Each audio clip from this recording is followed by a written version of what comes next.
What if I told you one of the most disturbing, horrifying stories in all of ancient literature isn't from a horror film or a grim history book, but is found right in the middle of the Bible? This is a story that involves betrayal, gang violence, and a tragedy so shocking it literally tore a nation apart. This is the story of the Levite and his concubine from the Bible.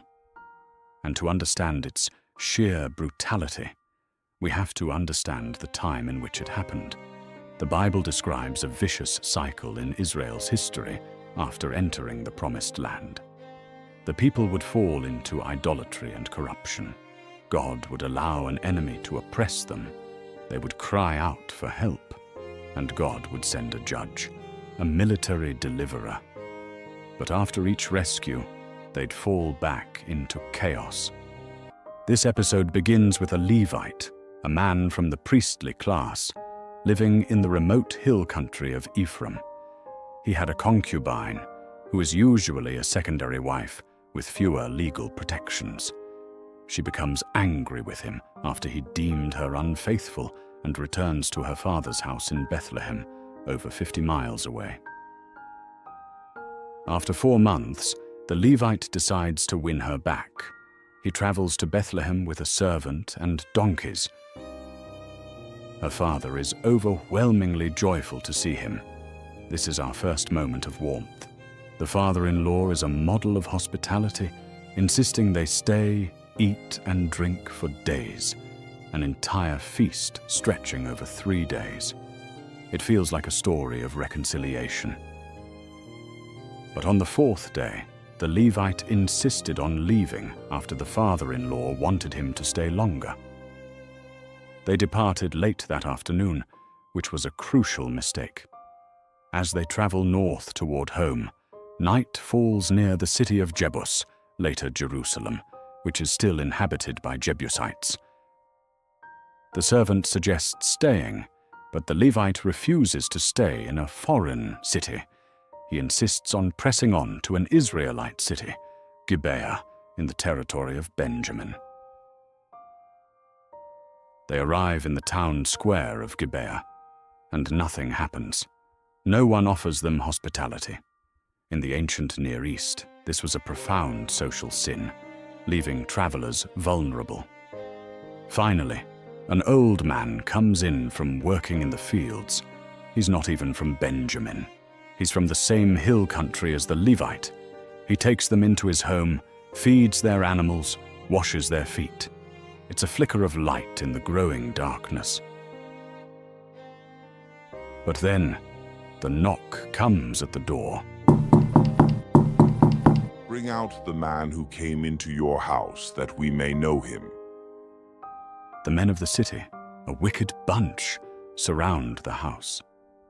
Their demand is clear and terrifying. They want to sexually assault the male guest. This echoes the story of Sodom and Gomorrah.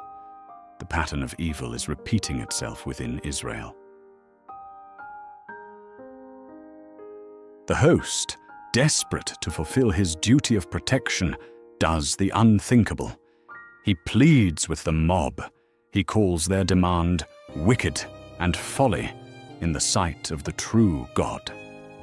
But then he offers them his own virgin daughter and the Levite's concubine instead. The horror escalates. The Levite himself then seizes his concubine and pushes her out the door into the hands of the mob.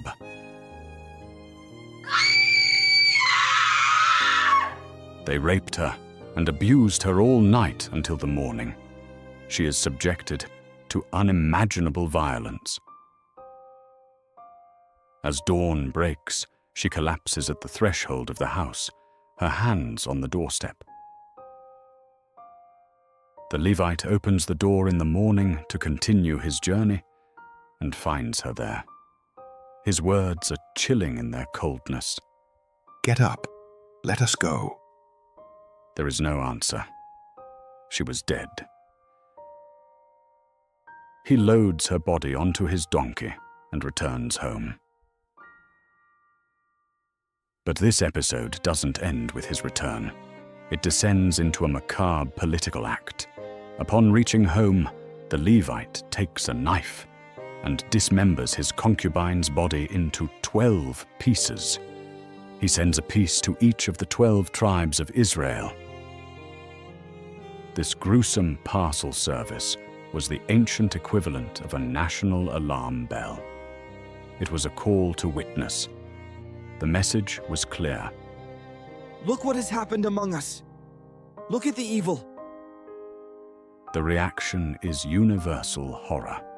The tribes assemble and demand the tribe of Benjamin hand over the men of Gibeah to face justice. The Benjamites refuse. They choose to defend their tribe and the guilty men within it over justice for the woman. What follows is a bloody civil war. The other tribes nearly wipe out the entire tribe of Benjamin. This one act of evil in Gibeah leads to the brink of a tribe's extinction. So why is this horrific narrative in the Bible? It's not a moral blueprint. It's not a how-to guide.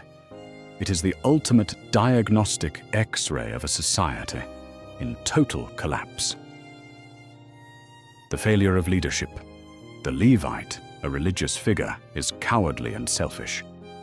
The corruption of community. The men of Gibeah are monstrous.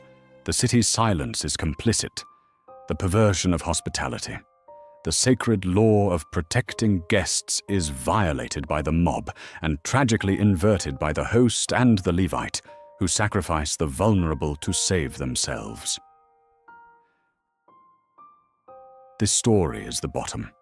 It shows what happens when everyone does what is right in their own eyes. Not freedom, but utter, consuming darkness. It's a desperate, graphic argument for the need for righteousness, for justice, for true leadership, and for the protection of the vulnerable. This is a symbol and signifier for the modern world today, after selfish desires and opposing the rules of God.